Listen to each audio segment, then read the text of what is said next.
مختار نبی کے مختار نواسے ہیں، وہ خاتم النبیین کے نواسے ہیں۔ ہوندی قوت زور نہ لایا بیٹھے من رضا۔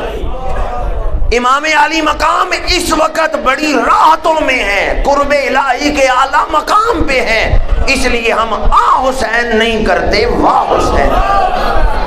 جو قرآن کو ماننے والا ہے، جب قرآن نے کہا شہید خوش ہیں تو پھر وہ قرآن کو ماننے والا آ حسین نہیں کرے گا، واہ حسین کرے گا۔ کربلا کا شاہ حسین، کربلا کا شاہ حسین۔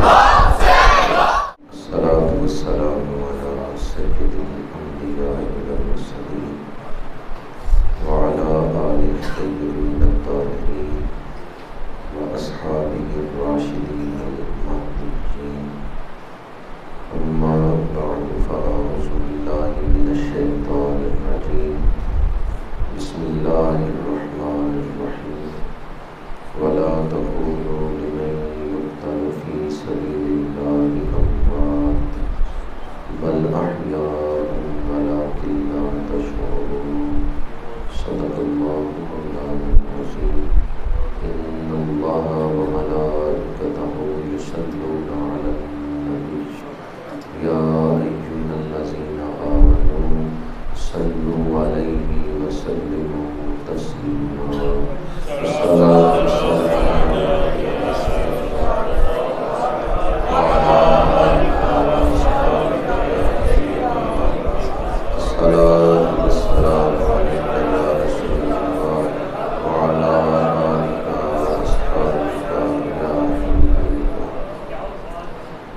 استاذ العلماء آبرو دانش حضرت علامہ پیر محمد اجمل تیمی صاحب دعوت برکاتہ العالیہ، محسن آل سنت یادگار اسلاف حضرت قبلہ صاحبزادہ قاضی محمود احمد صاحب نقشبندی مجددی، محتمم جامعہ لاسانیہ اردو کی، فاضل ذیشان حضرت علامہ مفتی محمد انور رضوی صاحب زیدہ مجدبو، فاضل نوجوان علامہ مفتی محمد وقاص احمد صاحب، انتہائی قابل احترام علماء کرام، مہمانان عظیم وقار، برادران اسلام، حاضرین و سامعین، اللہ پاک کا شکر ہے جس نے ہمیں درس قرآن مجید کی بابرکت محفل میں حاضری کی توفیق عطا فرمائی ہے۔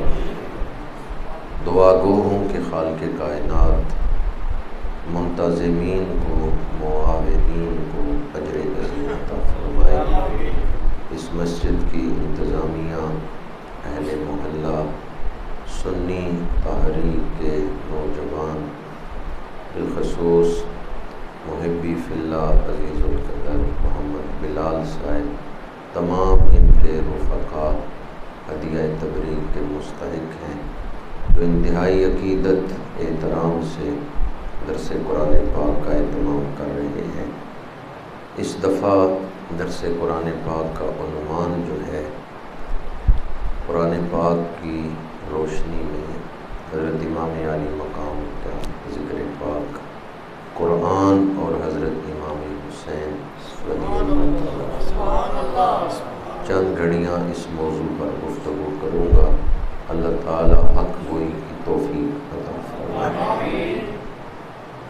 انسان اپنی زندگی سے محبت کرتا ہے، اپنی جان سے محبت کرتا ہے، انسان مرنا نہیں چاہتا۔ ہسپتالوں میں رش ہے تو اس کی وجہ یہی ہے کہ انسان زندگی سے محبت کرتا ہے۔ بوڑھا ہے، بیمار ہے، دوائی لے رہا ہے تاکہ کچھ عرصہ اور زندہ رہنا۔ کبھی ایسا ہوتا ہے کہ کوئی مقصد اتنا اعلیٰ ہوتا ہے، انسان اپنی زندگی اس پہ وار دیتا ہے، اپنی جان اس مقصد پہ قربان کر دیتا ہے۔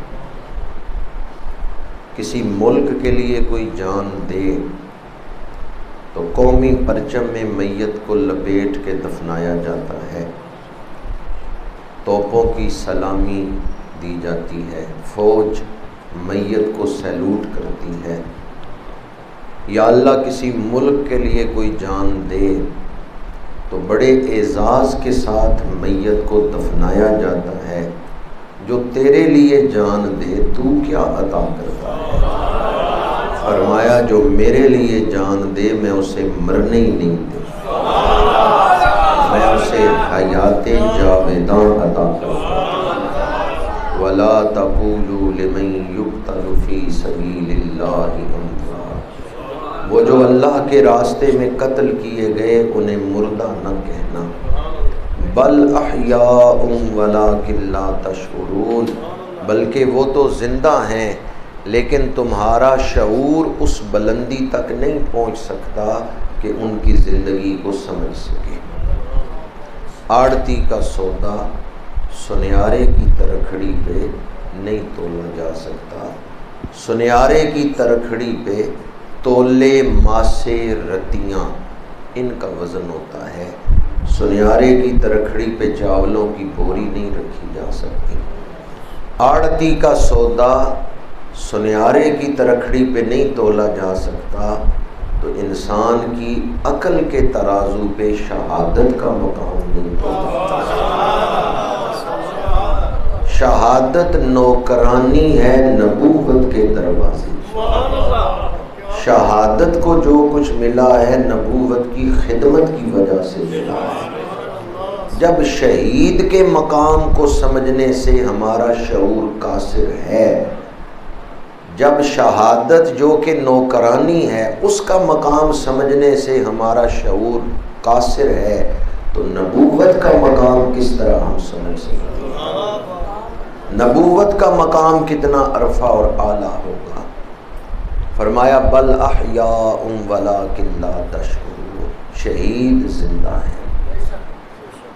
یہ خالق حیات کا فیصلہ ہے، وہ جس طرح چاہے زندگی عطا فرمائے۔ شہید کے خون کا پہلا قطرہ زمین پہ بعد میں گرتا ہے، اللہ شہید کے سارے گناہ پہلے معاف فرما دیتا۔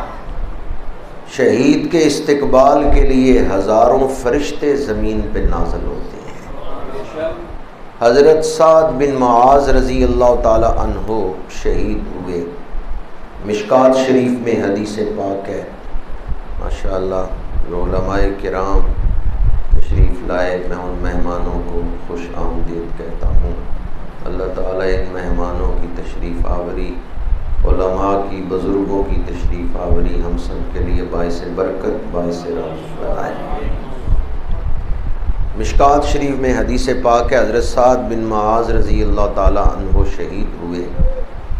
میرے آقا کریم صلی اللہ علیہ وآلہ وسلم نے فرمایا ھذا الذی تحرک لہ العرش وفتحت لہ ابواب السماء وشہد لہ 70,000 من الملائکہ، فرمایا 70,000 فرشتے میرے اس غلام کے استقبال کے لیے نازل ہوئے۔ 70,000 فرشتے شہید کی روح کو سلامی پیش کر رہے ہیں۔ ساتوں آسمانوں کے دروازے کھول دیے گئے ہیں، فتحت لہ ابواب السماء، عرش خوش ہو رہا ہے کہ ایک پاکیزہ روح میری طرف آ رہی ہے۔ ھذا الذی تحرک لہ العرش، عشیۃ اللمعات میں شیخ عبدالحق محدث دہلوی رحمۃ اللہ تعالی علیہ نے اس حدیث پاک کی شرح میں لکھا ہے کہ عرش خوش ہو رہا ہے، ایک پاکیزہ روح میری طرف آ رہی ہے۔ جنت میں جا کے کوئی واپس دنیا میں آنا پسند نہیں کرے گا، لیکن شہید تمنا کرے گا یا اللہ ایک بار پھر دنیا میں بھیج، جو لذت تیرے نام پہ جان دیتے ہوئے آئی تھی وہ لذت میں دوبارہ حاصل کرنا چاہتا ہوں۔ میں نے 2-3 فضائل شہادت کے بیان کیے ہیں۔ ایک ہے شہادت کی فضیلت اور ایک ہے فضیلت والوں کی شہادت۔ ایک صورت یہ ہے کہ بندہ مومن ہے اور خاص فضائلوں سے حاصل نہیں، صحیح العقیدہ ہے، مسلمان ہے، شہید ہو گیا، اب شہادت کی وجہ سے اسے فضائل مل گئے.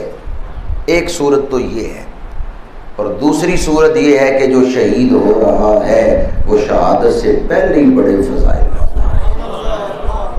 کربلا میں کون سی صورت ہے، پہلی یا دوسری؟ ایک ہے شہادت کی وجہ سے فضائل کا ملنا، ایک ہے جو شہید ہو رہے ہیں وہ شہادت سے پہلے ہی بڑے اعلیٰ مقام پہ فائز ہیں. جب فضائل والے شہید ہو رہے ہیں تو پھر ان کا مقام اور کتنا بلند ہوگا، ان کی شہادت کا مقام کیا ہوگا جب اہل فضائل شہادت کے جام پی رہے ہیں. آج جس ہستی کے ساتھ آپ نے درس قرآن کو منسوب کیا ہے، ان کی ولادت سے پہلے حضور نے خبر دی ہے کہ خاتون جنت کے گھر بیٹا پیدا ہوگا. حضرت ام فضل حضور کی چچی بارگاہ رسالت میں حاضر ہوئیں. یا رسول اللہ صلی اللہ علیہ وسلم، میں نے خوفناک خواب دیکھا ہے جس کی وجہ سے میرا دل پریشان ہے. فرمایا کیا خواب دیکھا ہے؟ یا رسول اللہ صلی اللہ علیہ وسلم، میں نے دیکھا آپ کے بدن پاک سے گوشت کا ایک ٹکڑا کاٹا گیا ہے اور میری گود میں رکھا گیا ہے، میں اس خواب سے پریشان.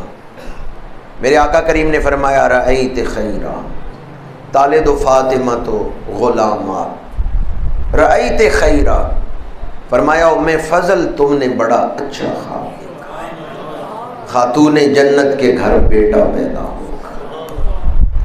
کون پیدا ہوگا، بیٹا یا بیٹی؟ بیٹا پیدا ہوگا. اگر کوئی کہے نا کہ کوئی نہیں جانتا حاملہ عورت کہ پیٹ میں کیا ہے، مذکر ہے یا مؤنث ہے، آلے کے بغیر کوئی نہیں جانتا، تو آپ اسے یہ حدیث سنائیں کہ حضرت امام حسین رضی اللہ تعالیٰ عنہ کی ولادت سے پہلے حضور نے بتا دیا تھا بیٹا پیدا ہوگا.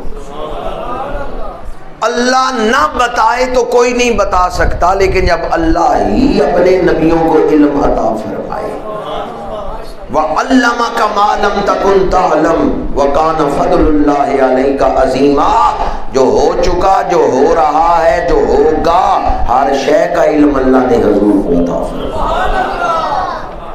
نعرہ تکبیر، آسمان ادب شریعت، گل گلشن ولایت پیر سید سجاد حسین شاہ صاحب دامت برکاتہ العالیہ رونق کے محفل ہوئے ہیں. اللہ تعالیٰ آپ کی آمد ہم سب کے لیے باعث برکت، باعث رحمت.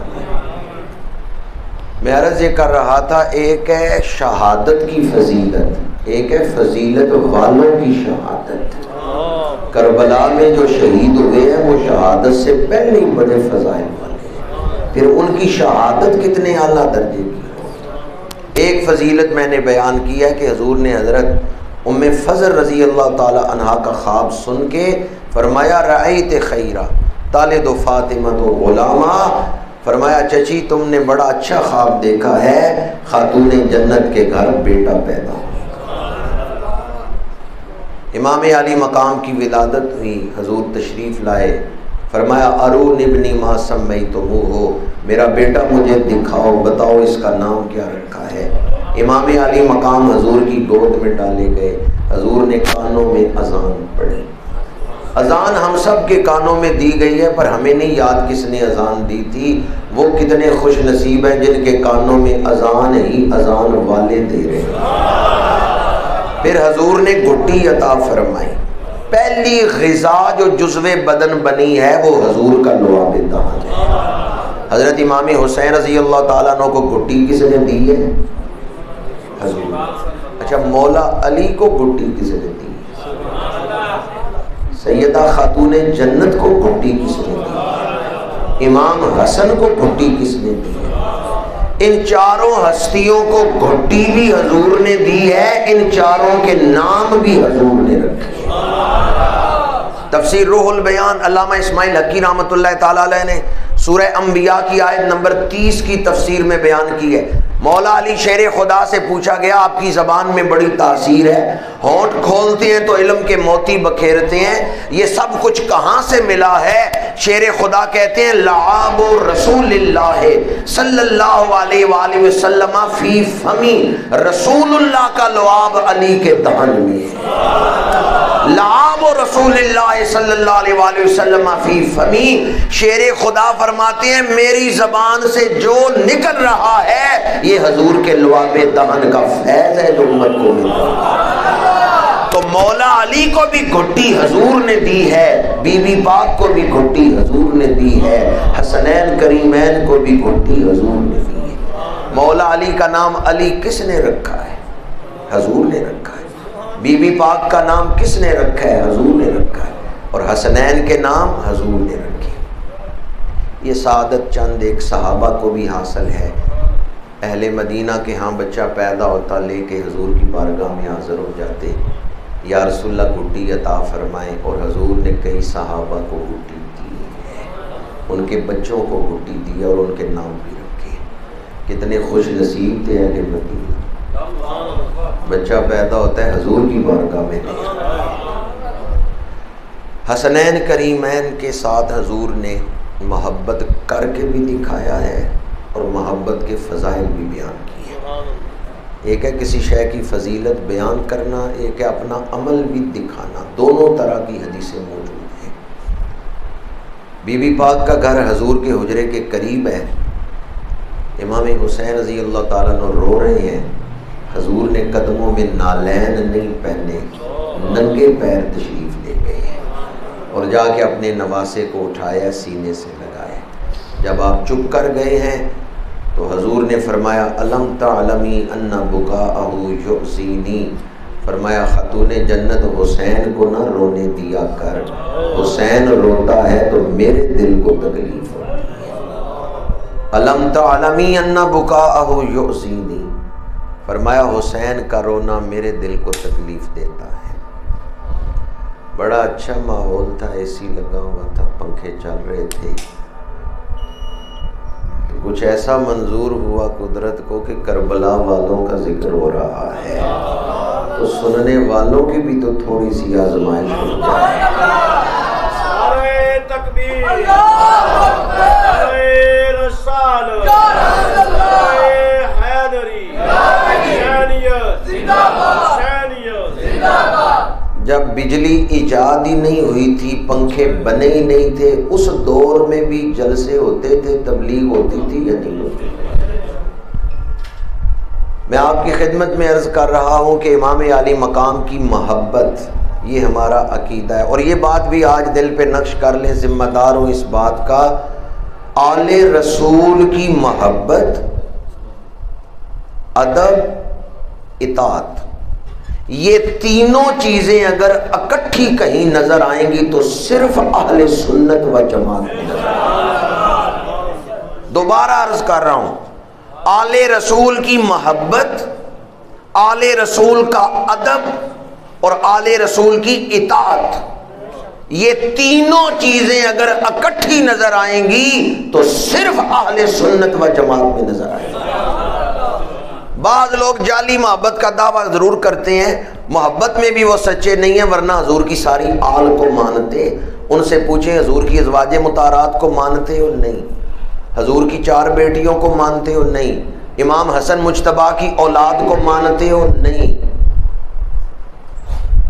حضور کی ساری آل کو وہ نہیں مانتے، اور ہمارے امام نے لکھا ہے تیری نسل پاک میں ہے بچہ بچہ نور کا، تو ہے اہل نور تیرا سب گھرانہ نور کا۔ اس لیے حضور کی ساری آل کو مانتے ہیں تو صرف اہل سنت و جماعت، پھر ادب ہے تو صرف اہل سنت و جماعت، محبت اہل بیت، ادب اہل بیت، اطاعت اہل بیت، یہ تینوں چیزیں اکٹھی نظر آئیں گی تو اہل سنت و جماعت میں نظر آئیں گی۔ میرے آقا کریم نے محبت کو بیان کرتے ہوئے ارشاد فرمایا من احب حسین فقط احبنی، جس نے حسنین سے محبت کی اس نے میرے ساتھ محبت کی۔ ومن احبنی فقد احب اللہ، جس نے میرے ساتھ محبت کی اس نے حقیقت میں اللہ کے ساتھ محبت کی۔ ومن احب اللہ احبہ اللہ، جس نے اللہ سے محبت کی اللہ بھی اس سے محبت کرے گا۔ ومن احبہ اللہ ادخلہ الجنۃ، جس سے اللہ محبت کرے اللہ اس کے لیے جنت کے دروازے کھول دے گا۔ بات چلی حسنین کی محبت سے، پہنچی جنت کے داخلے تک۔ پتہ چلتا ہے حسنین کی محبت جنت کی کنجی ہے۔ سیدنا فاروق اعظم رضی اللہ تعالی عنہ کا دور ہے، دور خلافت۔ آپ نے صحابہ کرام کے جو وظائف مقرر کیے وہ ان کی خدمات کے پیش نظر، ان کی قربانیوں کے پیش نظر، جس کی زیادہ قربانیاں ہیں وظیفہ زیادہ ہے، تو سب سے زیادہ قربانیاں جو تھیں اور خدمات تھیں اسلام کے لیے وہ بدری صحابہ کی ہیں، جو کفر اور اسلام کی پہلی جنگ میں شامل ہوئے، جن کے بارے میں دعا کرتے ہوئے حضور نے فرمایا کہ پروردگار اگر آج یہ مٹھی بھر غلام مارے گئے تو قیامت تک دنیا میں تیری عبادت نہیں ہوگی۔ سب سے زیادہ خدمات وہ بدری صحابہ کی تھی، اس لیے میرے جناب سیدنا فاروق اعظم رضی اللہ تعالی عنہ نے سب سے زیادہ وظائف بدری صحابہ کے مقرر کیے۔ حسنین کریمین بدر کی جنگ میں شامل نہیں تھے، حضرت فاروق اعظم نے حسنین کا وظیفہ بدری صحابہ کے برابر مقرر کیا، حالانکہ وہ بدر میں شامل نہیں تھے پر ان کا شمار حضرت فاروق اعظم بدری صحابہ میں کر رہے ہیں، ان کا وظیفہ بدری صحابہ کے برابر رکھا ہے۔ تو حضرت فاروق اعظم کے بیٹے حکمت پوچھتے ہیں، اعتراض نہیں کر رہے، راز پوچھتے ہیں، ابا جان کیا سبب ہے؟ جن جنگوں میں میں شامل ہوا ہوں ان میں حسنین کریمین تو شامل نہیں ہوئے، پر ان کا وظیفہ مجھ سے بھی زیادہ ہے اور بدری صحابہ کے برابر ہے، اس کا سبب کیا ہے؟ حضرت فاروق اعظم فرماتے ہیں ان کے نانا جیسا نانا تو لے کے، ان کی ماں جیسی ماں تو لے کے آؤ۔ یہ تو دیکھو وہ نواسے کس کے ہیں، وہ لختے جگر کس کے ہیں، انہیں خوش کرنا حضور کو خوش کرنا۔ حضرت فاروق اعظم نے جو بدری صحابہ کے برابر حسنین کریمین کا وظیفہ مقرر کیا تو اس کی وجہ کیا بیان کی؟ نسبت رسول۔ پتہ چلتا ہے صحابہ اور آل بیت آپس میں شیر و شکر تھے۔ آج جو جھگڑے ہمیں سوشل میڈیا پہ نظر آتے ہیں نا، وہ ہمارے ڈالے ہوئے جھگڑے ہیں، وہاں کوئی جھگڑے نہیں تھے، وہاں صحابہ اور آل بیت آپس میں شیر و شکر تھے۔ دو تین دوستوں نے تائید کی ہے کہ ٹھیک کہہ رہے ہو، باقیوں کا کیا خیال ہے؟ صاحب میں دوبارہ کہہ رہا ہوں، صحابہ اور آل بیت میں کوئی جھگڑے۔ اب کوئی دوست کہہ سکتا ہے بخاری میں فلاں حدیث ہے، مسلم شریف میں فلاں حدیث ہے، حدیث کی فلاں کتاب میں فلاں حدیث ہے، یہ مسئلہ بھی یاد کر لیں، انشاءاللہ فتنوں سے بچ جائیں گے۔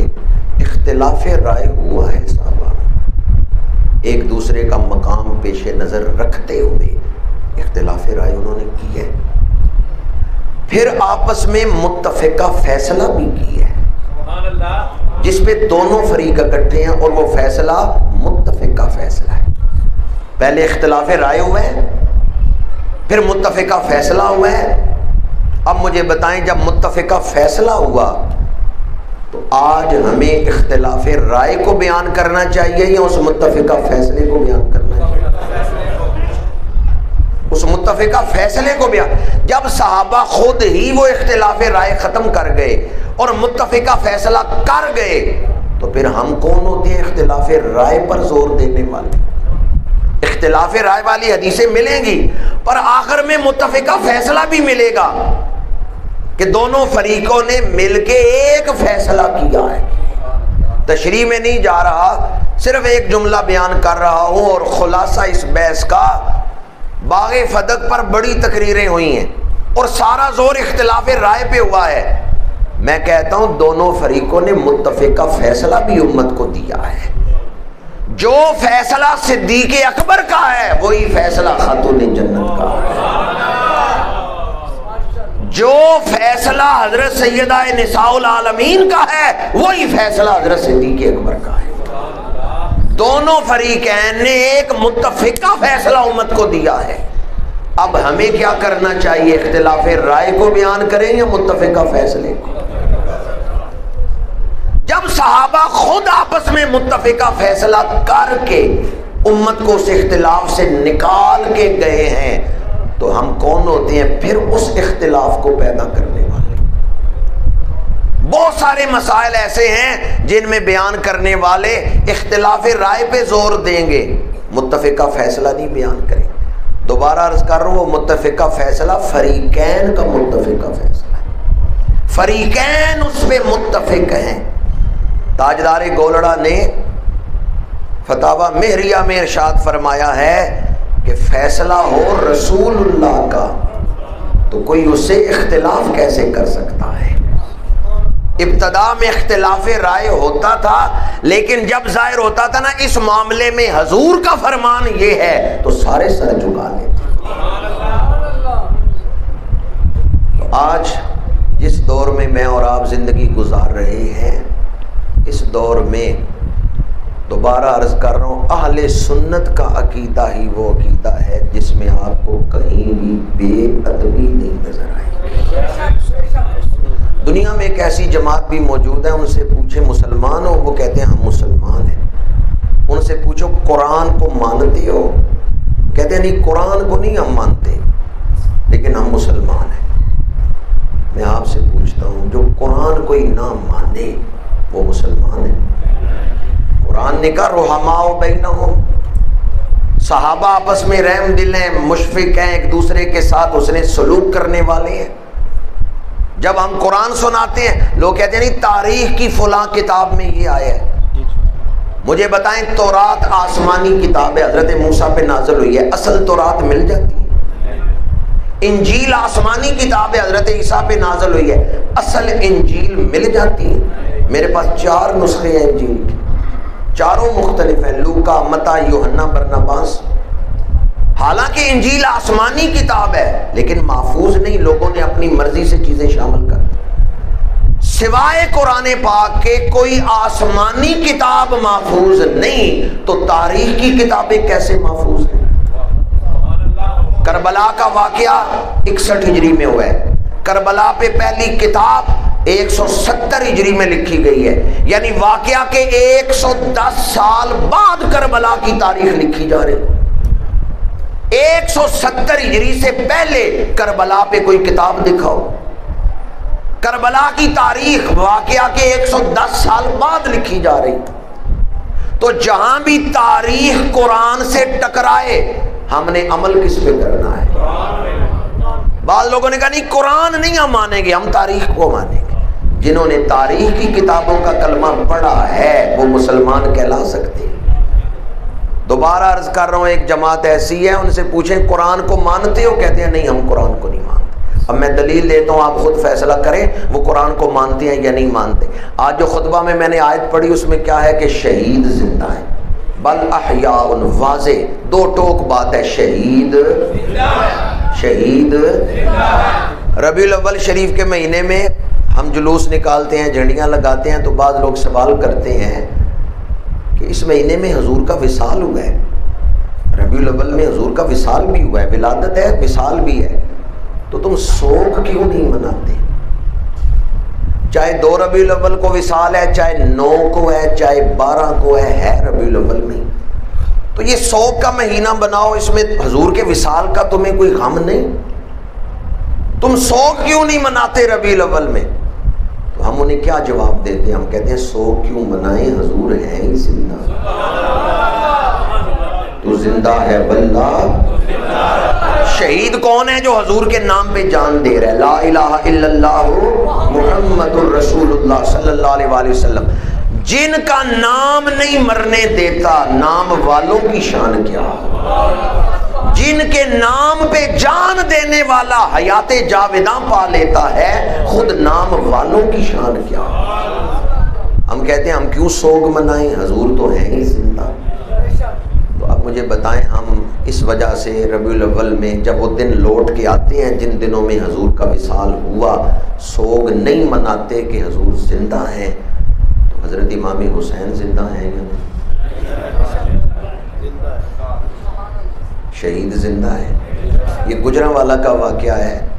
ایک گاؤں میں کچھ سید زادے بھی رہتے تھے، تو اس گاؤں میں ان لوگوں نے کہا بھی 10 محرم کو ہم نے گلیوں میں سے گزرنا ہے۔ سیدوں نے کہا ساڑھی گلی نہیں لگنا، ہمارے آباء و اجداد سارے اہل سنت تھے، یہ فعل حرام ہے، ہم نہیں اس کی اجازت دیں گے۔ آگے سے وہ پیٹنے والے کہنے لگے سیدو اسی تواڈے پیو دادے نو پٹنے ہاں تسی سانو ٹکدے ہو، اسی تے تواڈے پیو دادے نو پٹنے ہاں تسی سانو ٹکدے ہو۔ سیدوں نے کہا ٹھیک ہے نہیں روکتے، 10 محرم کو گزرنا ہماری گلی سے بھی نہیں روکیں گے۔ وہ 10 محرم کے دن جب اپنے گھروں سے نکل کے پھر رہے تھے نا گلیوں میں، تو سید چلے گئے ان کے گھر، پیٹنے والوں کے گھر، ان کے جو بڑے بوڑھے بیمار گھروں میں بستروں چارپائیوں پہ تھے نا، ان بوڑھوں کو چارپائیوں پہ بٹھا کے سیدوں نے رکھا گلی میں اور ان کے گرد پیٹنا شروع کر دیا۔ لوگ کٹھے ہوئے، انہوں نے کہا تم کیا کر رہے ہو؟ انہوں نے کہا سی ایڈے بے وفا نہیں، ساڈے پیو دادے نو پٹن تے انہاں دے پیو دادے نو اسی نہ پٹیے۔ جب وہ پیٹنے والے آ گئے، انہوں نے کہا سیدو بڑے بھولے ہو، زندیاں نو نہیں پٹی دا، موئیاں نو پٹی دے۔ اے زندہ بندے منجی تے بہا کے دوالے پٹ دے ہو پہ، زندیاں نو نہیں پٹی دا۔ سیداں کیا اچھا جنوں تو آنکھیں زندہ ہے او تے زندہ ہے، تے جنوں رب آنکھیں زندہ ہے۔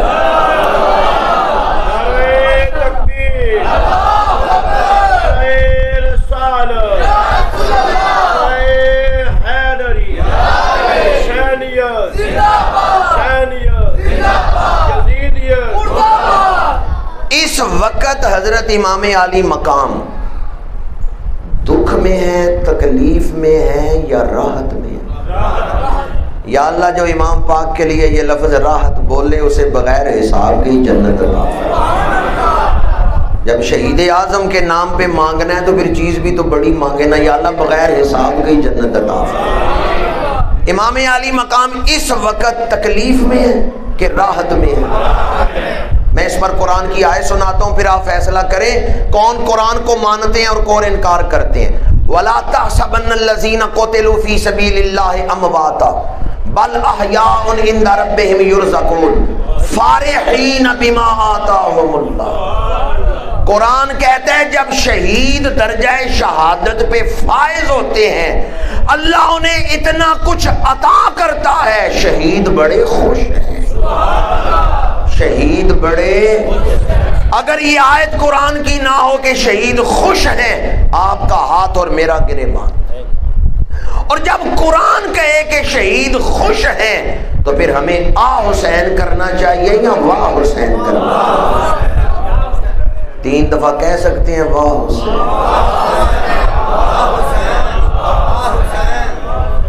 چلے مل کے کہہ لیتے ہیں۔ میں نے دیکھا بعض نوجوان نہیں بولے، انہوں نے کہا بزرگ جو بول رہے ہیں تو جوانوں کو کیا ضرورت ہے؟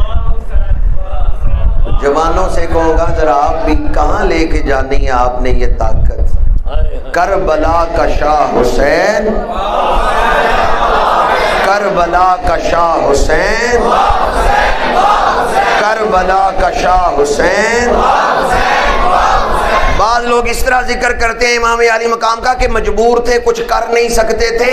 ہم کہتے ہیں وہ مختار نبی کے مختار نواسے ہیں، وہ خاتم النبیین کے نواسے ہیں۔ ہوندی قوت زور نہ لایا، بیٹھے من رضا۔ امام علی مقام اس وقت بڑی راحتوں میں ہے، قرب الہی کے اعلیٰ مقام پہ ہے، اس لیے ہم آ حسین نہیں کرتے، واہ حسین۔ جو قرآن کو ماننے والا ہے، جب قرآن نے کہا شہید خوش ہیں تو پھر وہ قرآن کو ماننے والا آ حسین نہیں کرے گا، واہ حسین کرے گا۔ کربلا کا شاہ حسین، کربلا کا شاہ حسین۔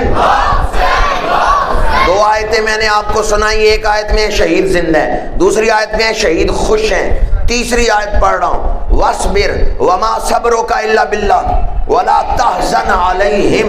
اللہ نے فرمایا صبر کریں، آپ کا صبر اللہ کی توفیق سے ہی ہے۔ وَلَا تَحْزَنْ عَلَيْهِمْ، شہیدوں کا غم نہ کریں۔ اب میں تفسیر کسی سنی مفسر سے نہیں سنا رہا، شیعہ مفسر یعقوب بن توسی اس کی کتاب ہے التبیان. التبیان کے اندر یعقوب بن توسی نے لکھا ہے یہ آیت شہدائے احد کے بارے میں نازل ہوئی ہے. اللہ نے فرمایا محبوب احد کے شہیدوں کا غم نہ کرو. وَلَا تَحْزَنْ عَلَيْهِمْ، یہ ہم ضمیر سے کون مراد ہے؟ شہدائے احد. قرآن کہہ رہے ہیں وَلَا تَحْزَنْ عَلَيْهِمْ، محبوب شہیدوں کا غم نہ کریں. اللہ نے انہیں درجے ہی بڑے اعلیٰ عطا فرما دیے. تو پھر آ حسین کرنا چاہیے یا واہ حسین؟ کربلا کا شاہ حسین، کربلا کا شاہ حسین. میں اور آپ حضور کی سنتیں اپنا سکتے ہیں، داڑھی شریف رکھ سکتے ہیں، امامہ شریف پہن سکتے ہیں، سنت کے مطابق ناخن کاٹ سکتے ہیں، لیکن کیا اپنے بدن کی بناوٹ بھی ہم شکل رسول بنا سکتے ہیں؟ انگلیوں کی شکل حضور کی مبارک انگلیوں جیسی بنا سکتے ہیں؟ ہم سنتیں اپنا سکتے ہیں، جسم کی بناوٹ ہم شکل رسول نہیں بنا سکتے. وہ کتنے خوش نصیب ہیں جن کے ظاہری بدن بھی اللہ نے حضور کی ہم شکل بنایا. الحسن اشبہ برسول اللہ صلی اللہ علیہ وآلہ وسلم ما بین الصدر الی الراس والحسین اشبہ برسول اللہ صلی اللہ علیہ وآلہ وسلم ما کان اسفل من ذالک. سر سے لے کے سینے تک امام حسن حضور کے مشابہ ہیں، سینے سے لے کے قدمین تک امام حسین حضور کے مشابہ ہیں. دونوں شہزادے اکٹھے کھڑے ہوتے ہیں، تصویر مصطفیٰ نظر آتی ہے. جنہیں دیکھنے سے دیدار مصطفیٰ ہو جائے پھر ہم کیوں نہ کہیں کربلا کا شاہ حسین. جن کے ظاہری بدن بھی اللہ نے حضور کے ہم شکل بنائے ہیں، کربلا کا شاہ حسین. اعلیٰ حضرت نے لکھا کیا بات رضا اس چمنستان گرم کی، زہرا ہے کلی جس میں حسین اور حسن. یہ پھول کا لفظ انہوں نے حدیث سے لیا ہے. ہما ریحانتا من الدنیا، فرمایا حسنین میرے پھول ہیں. سمبڑیال کے غیور مسلمانوں، آپ بھی پھول سونگتے ہیں، گلاب کا چنبیلی کا دل خوش ہوتا ہے پھول سونگ کے. میرے آقا کریم نے فرمایا اشمہما، حسنین وہ پھول ہیں جنہیں میں اللہ کا نبی سونگتا ہوں، جنہیں سونگنے سے حضور کا دل خوش ہوتا ہے. یہ پھول کا لفظ اعلیٰ حضرت نے حدیث سے لیا ہے. اور ایک دوسرے مقام پہ اعلیٰ حضرت نے جو پہلے میں نے آپ کو حدیث سنائی اس کا ترجمہ کرتے ہوئے لکھا ہے معدوم نہ تھا سایہ شاہ ثقلین، اس نور کی جلوہ گاہ تھی ذات حسنین. تمثیل نے اس نور کے دو حصے کر دیے، آدھے سے بنے حسن آدھے سے حسین. نواسہ رسول کی کیا بات، نواسہ رسول کی. مولا علی شیر خدا کی کرامت ہے، سواری پہ بیٹھتے ہوئے پورا قرآن پڑھ لیتے. زیادہ نہ سوچیں بھی کیسے پڑھ لیتے تھے، یہ کرامت ہے. اور کرامت کے آگے سوچ عاجز ہے. یہ کرامت تھی مولا علی کی. نکاح ہو گیا سیدہ نساء العالمین کے ساتھ. ایک روز پوچھا سیدہ میں نے تو حضور سے قرآن پڑھنا سیکھا ہے، سواری پہ بیٹھتے ہوئے پورا قرآن پڑھ لیتا ہوں، آپ کتنی دیر میں قرآن پڑھتی ہیں؟ سیدہ فرماتی ہیں چکی کے گالے میں دانے ڈالتی ہوں، چکی کا دستہ پکڑتی ہوں، چکی کا دستہ ایک چکر بعد میں پورا کرتا ہے. نبی کی بیٹی سارا قرآن پہلے پڑھتی. یہ سیدہ کی کرامت ہے. باپ سواری پہ بیٹھتے ہوئے قرآن پڑھ لے، ماں چکی کا ایک دستہ بعد میں چکر پورا کرے، وہ پہلے قرآن پڑھ لے، تو بیٹا پھر نیزے کی نوک پہ قرآن پڑھ سکتے ہیں. علامہ اقبال نے لکھا سیرت فرزند از امہات، امام علی مقام اگر نیزے کی نوک پہ قرآن سنا رہے ہیں تو ذرا پتا کرو کس ماں کا دودھ انہوں نے پیا. اقبال کہتے ہیں ماں شان والی ہے تو بیٹا بھی شان. سیرت فرزندہا از امہات، پہلا سکول ماں کی گود ہے. ماں چکی چلاتے ہوئے قرآن پڑھ رہی ہے. یہ ہستیاں صرف قرآن کو ماننے والی نہیں، یہ قرآن کی عاشق تھی. مولا علی قرآن کے عاشق، بی بی پاک قرآن کی عاشق، اور امام علی مقام قرآن کے عاشق. درس قرآن کی محفل ہے اس لیے یہ بات عرض کر رہا ہوں. میری بہنوں بیٹیوں کو گھر جا کے ضرور یہ بات سنائیں۔ اقبال نے لکھا ہے آسیہ گرداں ولب قرآن سرا، سیدہ چکی چلاتے ہوئے قرآن پڑھتی تھی۔ اگر عورتیں قرآن کو اپنا لیں تو قرآن کی شان ہے وَنُنَزِّلُ مِنَ الْقُرْآنِ مَا هُوَ شِفَاءٌ وَرَحْمَةٌ لِّلْمُؤْمِنِينَ، قرآن شفا بھی ہے اور قرآن مومنین کے لیے رحمت بھی ہے۔ امام علی مقام کے فضائل اور چند ایک شرعی مسائل میں نے آپ کے سامنے بیان کیے۔ درس قرآن کے وقت میں اتنی وسعت نہیں، ورنہ مزید آپ کے سامنے گزارشات پیش کرتا۔ آخری بات عرض کر رہا ہوں، امام جب یہ واقعہ پیش آیا ہے 6 حکمران گزر چکے تھے، 7واں حکمران بنا ہے یزید۔ جو پہلے 6 حکمران گزرے ہیں ان میں 5 خلفائے راشدین ہیں اور 1 سلطان اسلام ہے۔ خلافت راشدہ کا معیار اونچا ہے، ورنہ چاہے سلطان اسلام ہو چاہے خلیفہ راشد ہو اپنی مرضی سے حکومت نہیں کر سکتے، وہ قرآن اور حدیث کے پابند ہیں۔ کرنی حکومت دونوں نے قرآن اور حدیث کے مطابق ہے۔ ہاں جو خلفائے راشدین کا تقویٰ ہے، معیار ہے، وہ عظیمت والا ہے، اور سلطان اسلام رخصت پہ بھی عمل کرتا ہے، لیکن رہتا قرآن اور حدیث کے دائرے میں۔ یہ بات یاد رکھیں، کوئی یہ نہ سمجھے کہ سلطان اسلام کا مطلب یہ ہے کہ غیر شرعی حکومت نہیں۔ آج ہم دعا تو کرتے ہیں اللہ فاروق اعظم جیسا حکمران ہمیں دے، لیکن اپنے آپ کو بھی دیکھنا چاہیے۔ فاروق اعظم آ جائیں حکومت کریں تو ہم چل بھی سکتے ہیں ان کے ساتھ۔ وہ جو رات کی بچی ہوئی روٹیوں کے ٹکڑے مہمانوں کو کھلا رہے ہیں، ان کا تقویٰ کتنا اعلیٰ درجے کا ہے۔ تو اسلام نے، اللہ تعالیٰ کی حکمت ہے، دونوں نمونے صحابہ سے ہی دکھائے ہیں، خلافت راشدہ کا نمونہ بھی اور سلطان اسلام کا نمونہ بھی۔ دونوں نے حکومت شرعی اصولوں کے مطابق ہی کرنی ہے، لیکن جو خلافت راشدہ کا معیار ہے وہ بلند ہے۔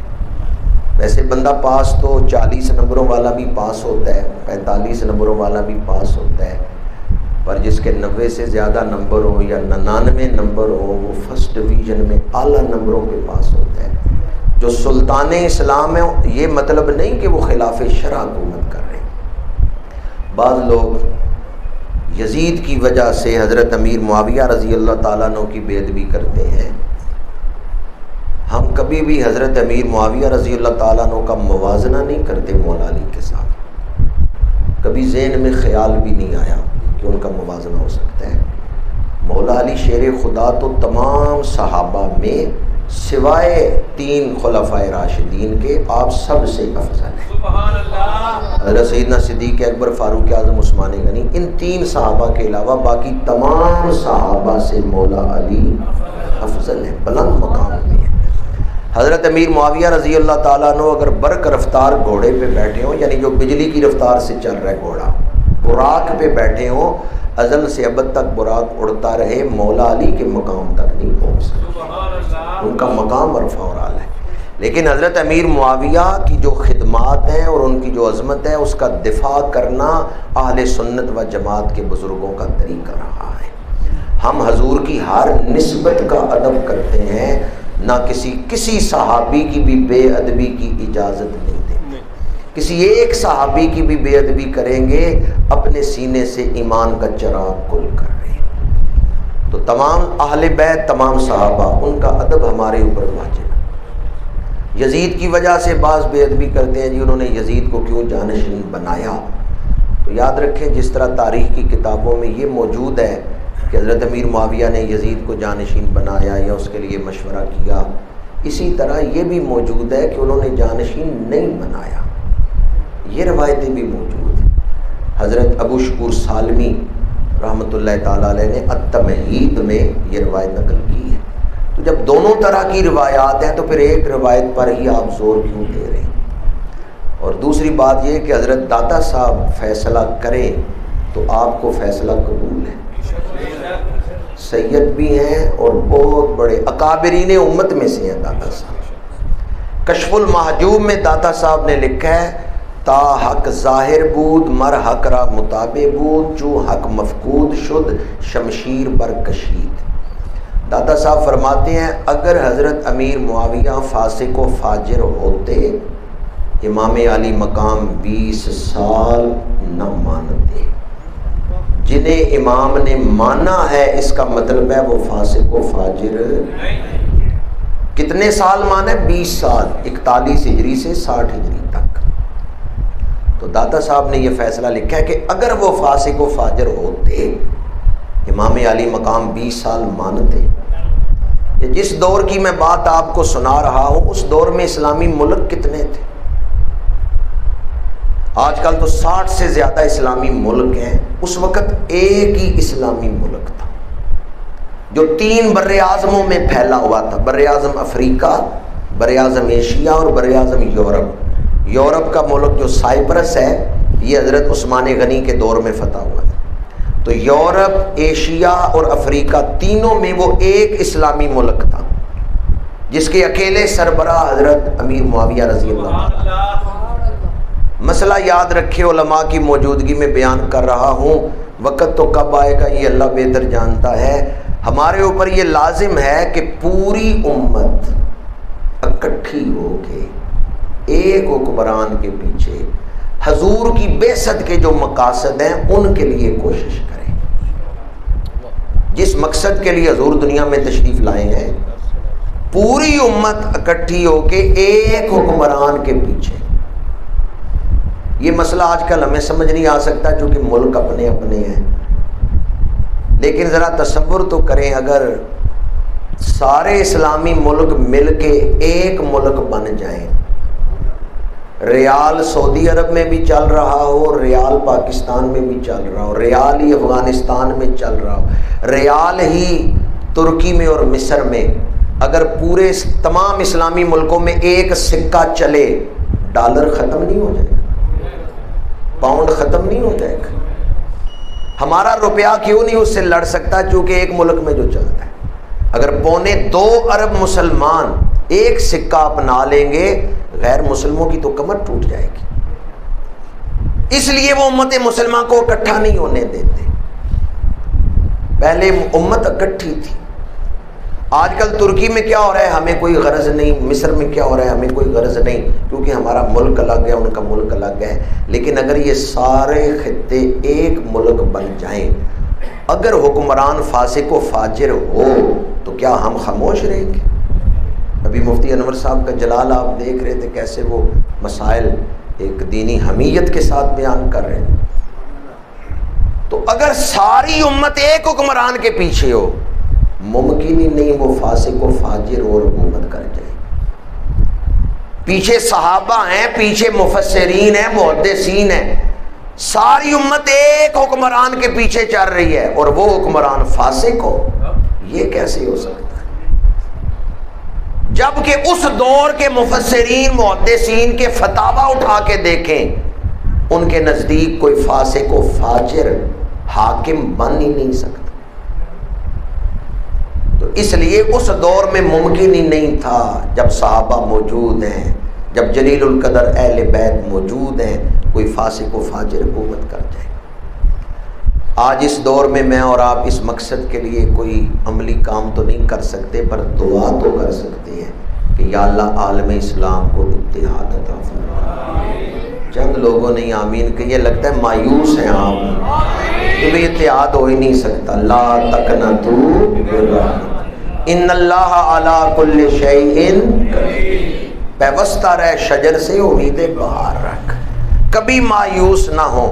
باوضو مسجد میں بیٹھا ہوں، قرآن پاک میرے سامنے ہے، مجھے اس پر 100% نہیں 200% امید ہے کہ انشاءاللہ بے شک ملک اپنے اپنے ہی رہے پر مسلم کامن ویلتھ بنے گی، انشاءاللہ مسلمان اکٹھے ہوں گے۔ امریکہ ایک ملک ہے؟ نہیں، امریکہ 50 ریاستوں کو ملا کے ایک ملک بنایا گیا ہے۔